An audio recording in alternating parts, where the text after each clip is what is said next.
त्याच्या बाबतीतला नियम विधान परिषद नियमावलीमधला जो आहे तो विधान परिषदेमध्ये सन्मान्य सदस्य हेमंत पाटलांनी वाचून दाखवला।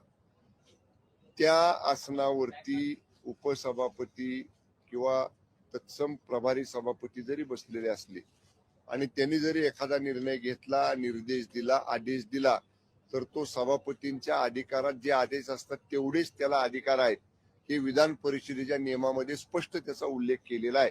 त्यामुळे मान्य उपसभापती विधान परिषद मान्य नीलमताई गोरे यांनी दिलेले जे सकाळचे आदेश आहेत ते विधान परिषद नियमावलीच्या कामकाजाच्या अनुसरून, कामकाजात त्यांना दिलेल्या अधिकारात अनुसरून नियमाच्या चौकटीत असणारेच त्यांनी आदेश दिलेले आहेत। ठाकरे गटाच्या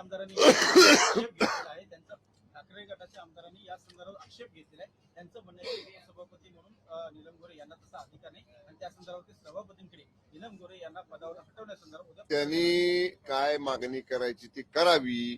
त्यांनी विधान परिषद नियमाचं पुस्तक वाचावं, विधान परिषद नियमाचं पुस्तक त्यांनी त्याचा अभ्यास करावा। त्याच्यामध्ये स्पष्ट उल्लेख केलेला आहे, ज्याचा उल्लेख सभागृहामध्ये आमदार हेमंत पाटलांनी तो नियम वाचून दाखवला आणि त्याच्यात स्पष्ट म्हणलेला आहे सभापती पदावरून काम करताना उपसभापती किंवा प्रभारी सभापती जे आदेश देतील ते सभापतीने दिलेल्या आदेशाप्रमाणे